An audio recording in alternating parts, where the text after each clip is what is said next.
Welcome and thank you for joining us for our special countdown to the American midterm elections.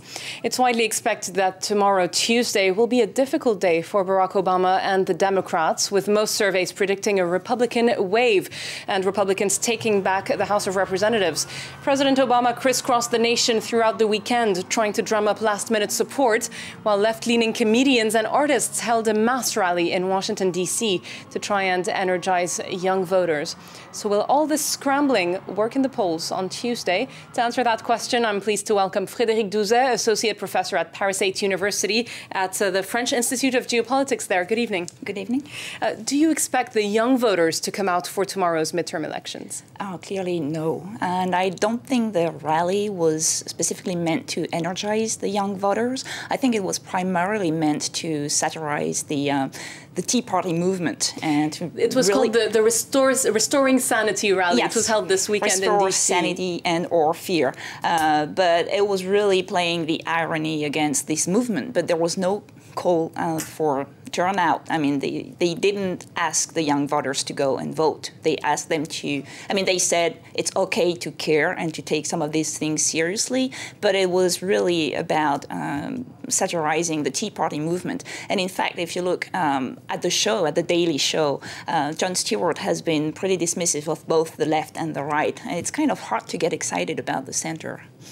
All right. Yeah, Jon Stewart, who was one of the hosts of that rally. We'll be back to that issue in just a moment. Staying with this theme of mobilizing young voters, let's head to Florida and look at the role young Muslims are playing there in trying to get their community out to vote. The U.S. is home to some 8 million Muslims. 2.5 of them are expected to cast their ballots in the midterms.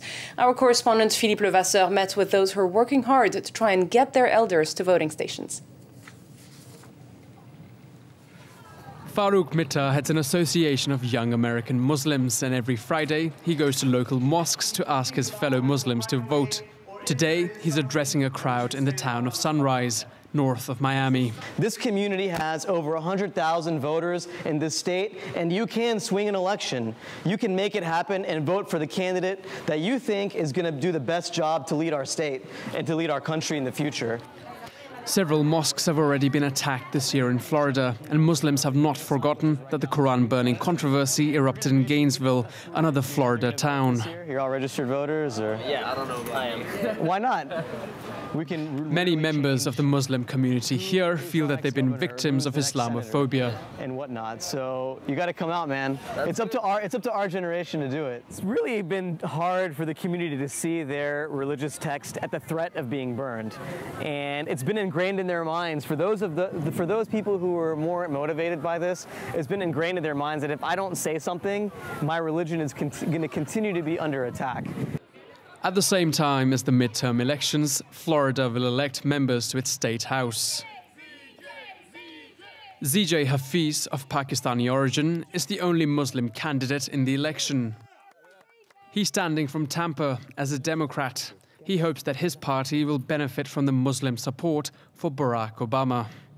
There's a lot of affluent Muslim Americans who tend to be Republicans because Republicans traditionally provide greater benefits and greater tax breaks and everything like that to the rich. But nowadays, because of civil rights and because of a couple of other issues, the war, etc., a lot of people have shifted to the Democratic Party. Polls amongst Muslims in Florida give the Democrats a slight lead, but their vote, like that of the rest of America, is unpredictable. In 2008, Muslims voted overwhelmingly in favor of Barack Obama, but 10 years ago, they helped bring George W. Bush to power. And now to discuss this, let's get back to our guest, Professor Frédéric Douzet. We just saw in that report ethnic or religious minorities can be a strong voice at election time. Is there one community that's going to be key in tomorrow's vote? The black vote, maybe the Latinos? Well, the Latinos are a key vote because of their numbers. I mean, half of the population growth is due to Latino growth, and they made a huge difference in some states in 2008, like Nevada, New Mexico, Colorado, and there's a very critical race in Nevada right now involving the Senate Majority Leader Harry Reid facing a Tea Partier Sharon Angle. So they could make a difference, and they overwhelmingly support the Democrats even more than in the 2008 election. The big question is, are they likely to turn out to vote? And right now, the enthusiasm is not there. So it really seems like a lot of the Democratic base is simply not energized enough for that election. Let's get back to that issue of young voters. Do they ever come out for midterms? Usually they don't. I mean, a lot of people don't come out for midterms. There is a much higher participation rate when you have presidential elections to start with. So you usually can expect a low turnout, and even more so among young voters. But young voters traditionally don't vote a lot. And 2008, to that extent, was an exception. I mean, they really turned out in huge numbers because they were so enthusiastic. Right now, the enthusiasm is not there. I mean, they're very disappointed, and they don't want to hear so much about politics anymore. So they are not energized.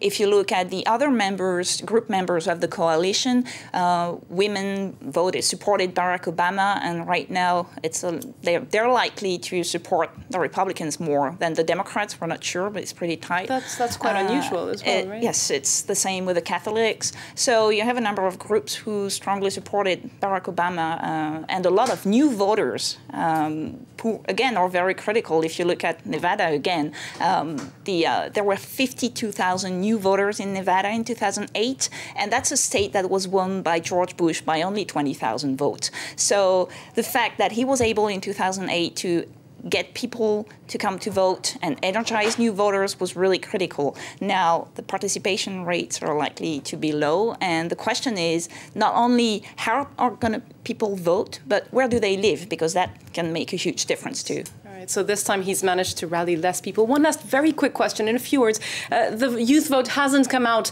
this year, but can we expect it to be back for Barack Obama in 2012? Well, that's really hard to say, and the clear thing is that you can feel the frustration of the voters everywhere in the country, but it's very hard to tell what the voters actually want. So I think also the way Congress will behave in the next 2 years will be really critical in mobilizing voters. For the next presidential Absolutely. vote. Thanks very much for that. Frédérique Douzet, professor at Paris 8 University. That was our daily look at the midterm election campaign in the US.